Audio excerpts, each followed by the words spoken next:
My name is Lola Ogunro, and I am a teaching and learning major, early childhood through sixth grade generalist.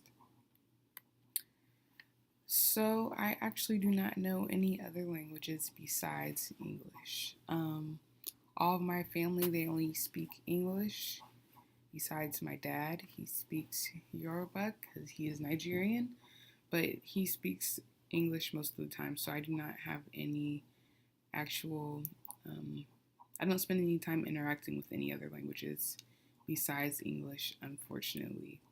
I do think being bilingual or trilingual would be of great benefit to me, but I have not found the time to really immerse myself into another language, which I do regret.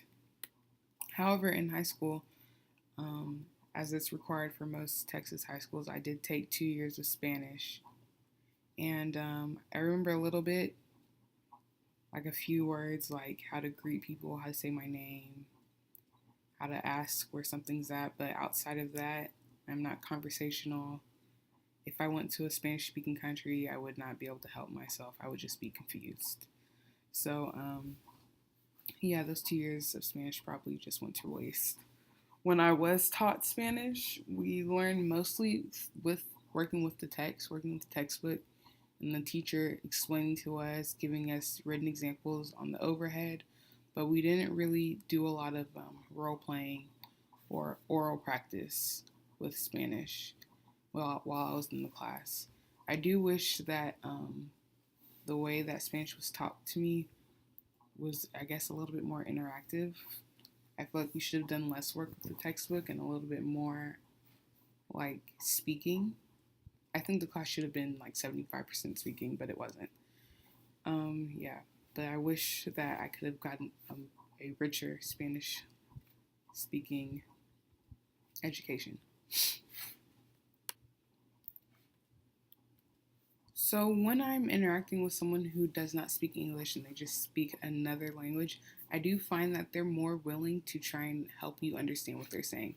So it's a very compassionate, empathetic, open-minded interaction, which I do appreciate. I never interacted with someone else who speaks a different language than me and had a bad experience. I often find that they try to help you understand what they're saying through hand gestures, pointing at things, using the little bit of knowledge of English that they may have to help you understand what they're saying. And I'm also willing to do the same. Um, so, as far as my teaching philosophy, I believe that teachers need to be extremely compassionate and empathetic in the classrooms, but they also need to be persistent, which is why I have this quote: "It is not enough to be compassionate, you must act." I believe persistence and hard work combined with an empathetic and understanding connection with your students is of most help, especially when you're working in an ESO or bilingual environment. So here, just making sure that you're really trying to be understanding and open-minded with students who are unaware of what they're hearing and what's going on around them. Making sure that you understand that why the student is struggling with this specific part of the English language, why they're struggling with verbs and the types of verbs, how come they're proficient in speaking the language but not reading, or vice versa. Making sure you're understanding, and then you understand the problem and you use that knowledge to help you try and fix it in a compassionate and empathetic way.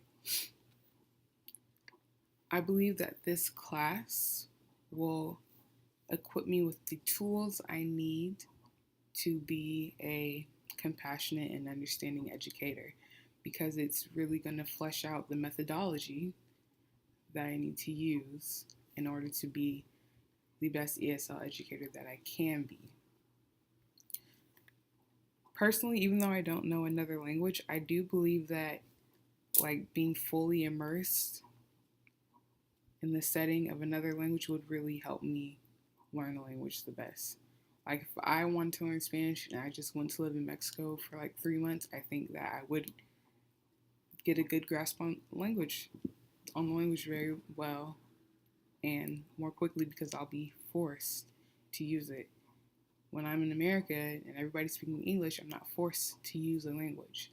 So it's easy for me to forget about it. But when I'm immersed in it, I have to use language to survive. And now I have more of a need to understand the language. So yeah, I believe just full on immersion would be the best. So hopefully by the end of this course, I will be able to merge my knowledge from second language acquisition and second language methodology, and I'll be prepared to take the ESL certification test, and I'll feel more confident and prepared as an educator who can educate students who come from different language backgrounds and teach them to the best of my ability. Thank you.